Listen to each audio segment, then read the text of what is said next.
Šodien mēs dosimies muzikālā ceļojumā pa leģendāro Odesu. Pianists un komponists Vadims Neselovskis ir dzimis Odesā. 15 gadu vecumā viņš kļuva par jaunāko Odesas konservatorijas studentu. Sākotnēji Neselovski aizrāva klasiskās mūzikas pasaule, bet drīz vien viņš sāka interesēties par džezu un improvizāciju. 17 gadu vecumā viņš devās mācīties uz Vāciju. Pēc konservatorijas absolvēšanas viņš turpināja studijas ASV, kur dzīvo līdz šai dienai.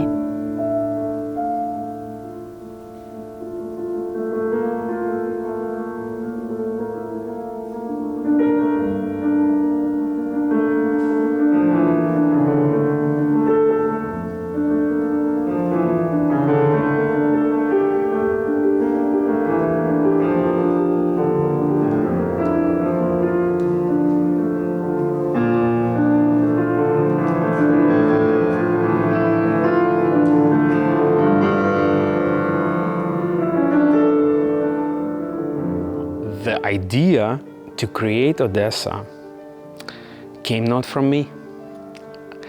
It came from my agent, my manager, Ralph Gluck, who is Swiss.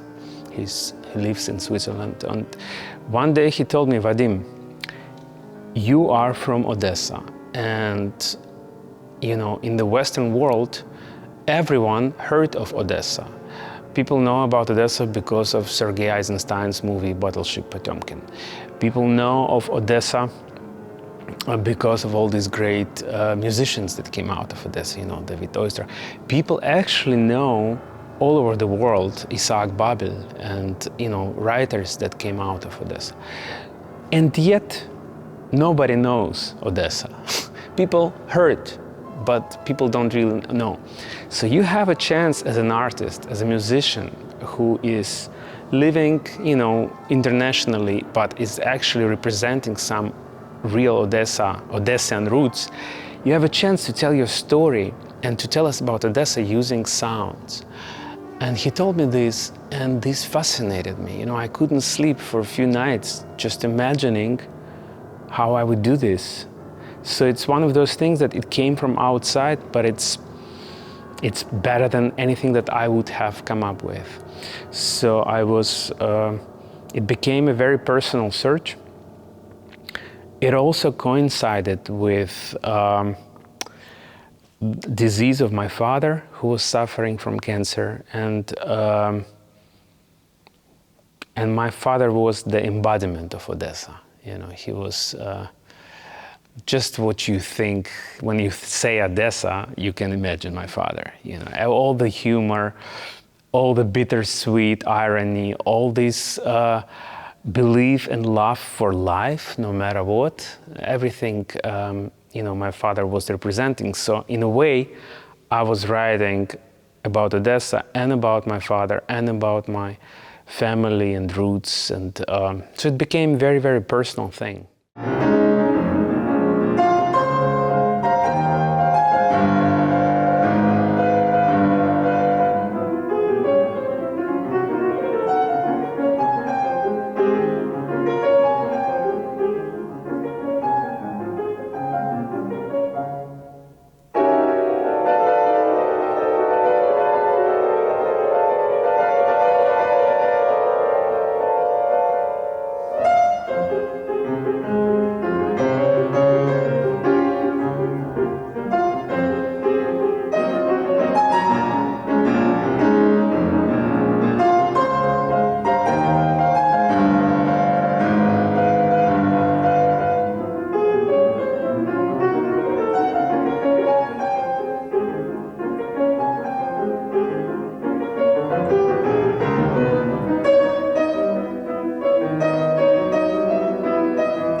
mother is a classical pianist, and she was teaching in the music school where I was also starting to learn.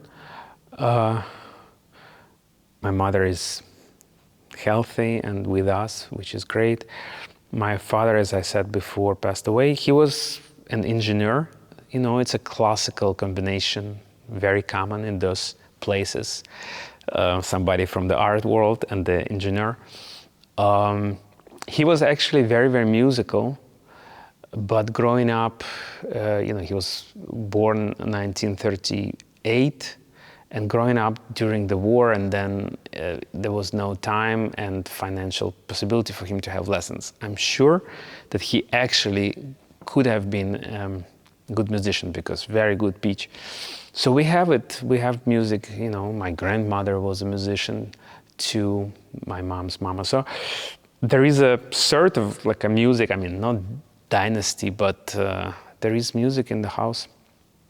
Yeah, but I was for a long time I was interested in physics, and considered almost like there was 50-50 until like I was 15. And then I'm so glad music won.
Koncerta zālē Latvija izskanēja pianiste un komponiste Vadima Neselovska koncerta programma Odesa – Muzikāla pastaiga pa leģendāro pilsētu.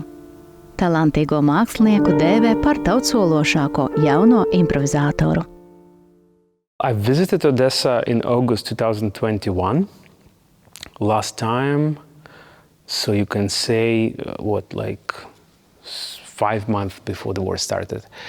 I did not, and nobody from my friends could even tell that this can be happening. So it was a very beautiful atmosphere in the city. I met with many old friends, and my goal of this visit of Odessa was very specific. I was gathering materials for this project.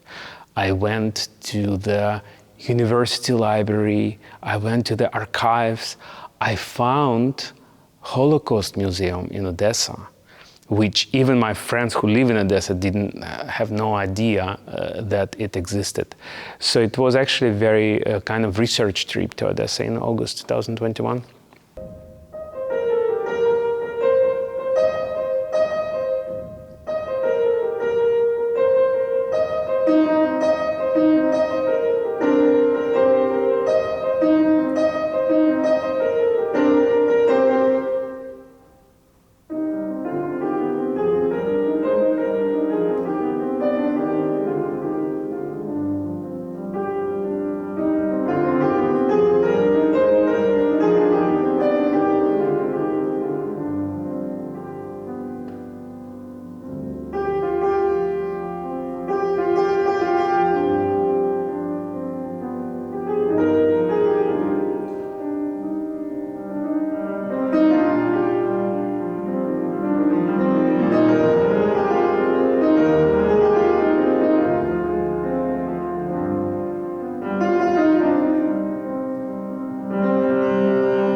I did not write this music during the war.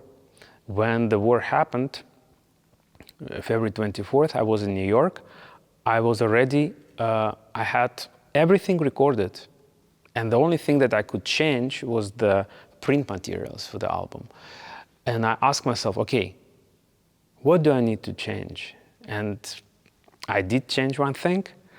I grew up with Odessa being spelled with two S, Odessa.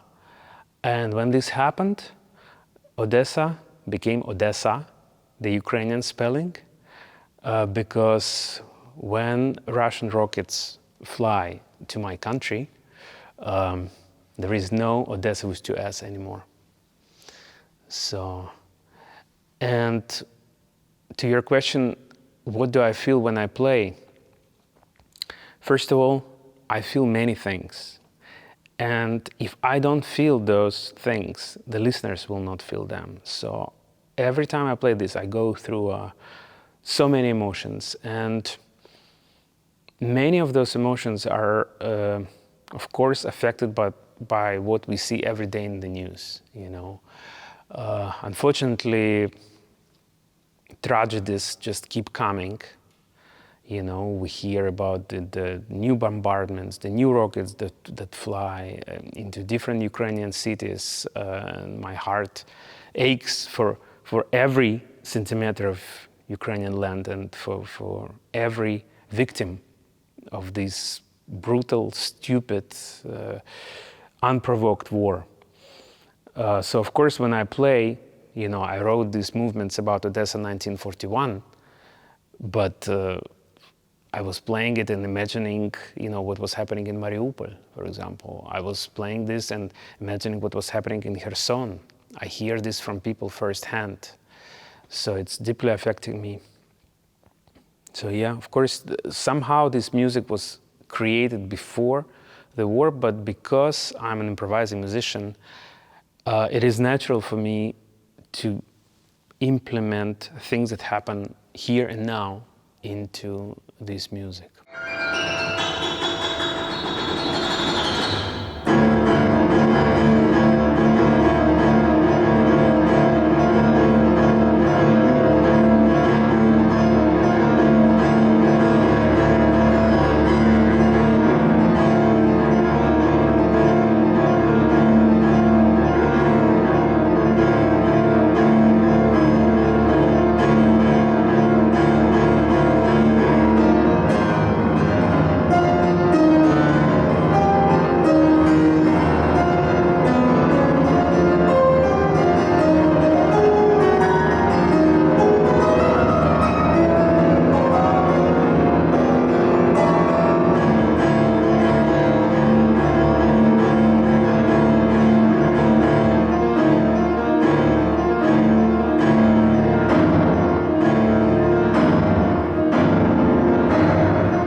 There are two Vadims. Don't think I'm crazy, but there are two Vadims.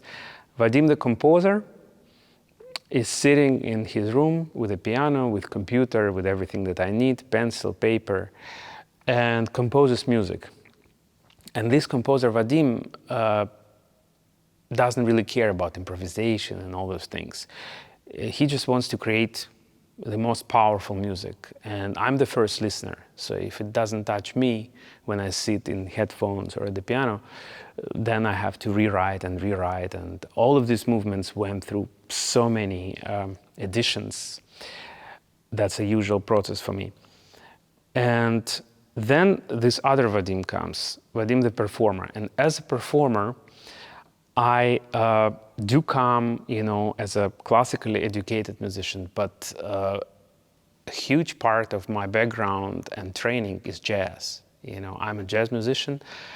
I went to United States to study jazz. I got to live in New Orleans to really get to the source. I got to meet living legends. Some of them are not alive anymore, such as Wayne Shorter, for example. I got to play with him. How cool is that? So, of course, I'm a jazz musician. So that means that all this written material that I create, I use this metaphor that this is like a house, like a building that I built. But then I have the chance to open windows into this building and let the fresh air come in. This is the luxury of a performer who performs his or her own music. I have the freedom to open things up.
what was unusual today is the fact that they're on my left-hand side.